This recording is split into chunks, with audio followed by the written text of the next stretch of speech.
Это Аквилея, один из самых великих городов Римской империи. Когда-то здесь жили более 100 тысяч человек. Политический, религиозный и торговый центр. Здесь проходили легионы, стояли храмы, а на форуме решались судьбы провинций.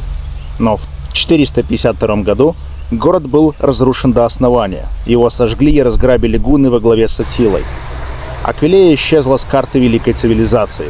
А сегодня здесь живут всего 3000 человек.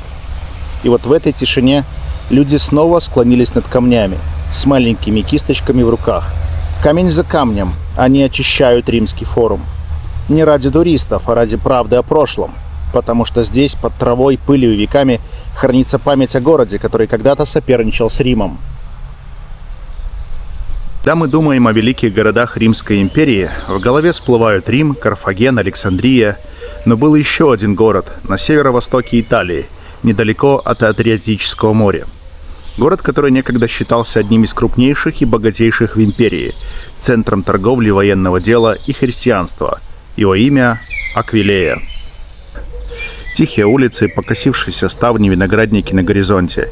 И трудно поверить, что здесь под ногами покоятся остатки одного из величайших городов античного мира. Аквилея была основана в 181 году до нашей эры, как военная колония Рима, чтобы сдерживать кельтов и защищать северные рубежи империи. Но уже вскоре она стала чем-то куда большим. Город лежал на перекрестке стратегических путей, от Альп до Адриатики, от Венеции до Паннонии. Из Аквилеи шли караваны с янтарем с Балтийского моря, с золотом, с вином, солью, тканями, рабами из других регионов. Гавань города принимала корабли из Египта и Греции. Аквилея богатела. Растянувшись на километр, она стала центром римской культуры, торговли и административной власти в Северной Италии. Здесь чеканились монеты, шили ткани, строились храмы. А еще здесь рано утвердилось христианство. В IV веке в Аквилее появилась одна из первых христианских базилик Европы.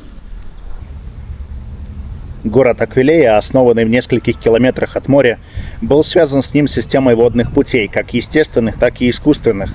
И с древности играл важную коммерческую роль как пункт прибытия и обмена товарами. Наиболее значительные портовые сооружения римского периода располагались вдоль Великой реки, которая когда-то текла у стен города, но со временем отступила. Сейчас по старому руслу течет водный канал.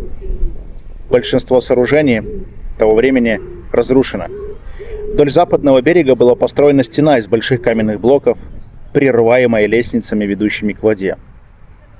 Стена была основана на деревянных сваях и снабжена каменными кольцами и вертикальными отверстиями для швартовки.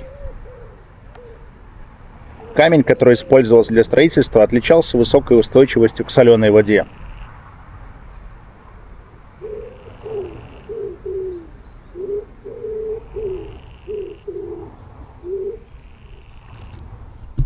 Но всему приходит конец. В 452 году в Европу пришли гунны, и вместе с ними Аттила. Аквилея стала одной из главных целей варварского нашествия. Она была осаждена, разрушена до основания. Свидетели писали, что от Аквилеи не осталось камня на камне. Жители в страхе бежали, многие нашли спасение на болотистых островах Лагуны. Именно эти беглецы стали позже основателями Венеции. После этого Аквилея уже никогда не вернула себе прежнего величия.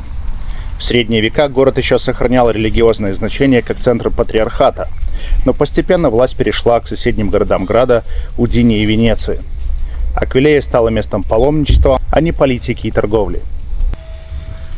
В 1420 году Аквилея перешла под контроль Венецианской республики, которая на тот момент была одной из самых могущественных морских и торговых государств Европы. После падения Венеции в 1797 году регион оказался под властью Австрийской империи, а затем Австро-Венгрии. Аквилея была частью австрийской провинции. Здесь говорили по-итальянски, славянски, немецки. И принадлежность к Италии была скорее культурной, чем политической. Лишь в 1866 году, после войны между Австрией и Объединенным Королевством Италии, Аквилея была официально присоединена к итальянскому государству. С этого момента начинается история Аквилеи как части современной Италии. История Аквилеи – это история смены империй, государств и цивилизаций. Италией в современном смысле Аквилея стала только в XIX веке. Какое-то время она играла роль форпоста Римской Республики. Позже были варвары и гунны, которые все разрушили. Несмотря на упадок, Аквилея сохраняла религиозное значение. С VII века она была центром мощного патриархата, который имел не только духовную, но и политическую власть. Территория часто оказывалась под влиянием Священной Римской империи, а сама Италия в то время не была единым государством, представляла собой множество разрозненных княжеств и городов-государств. Сегодня Аквилея – это город-музей под открытым небом. На его территории один из самых больших археологических комплексов в Италии.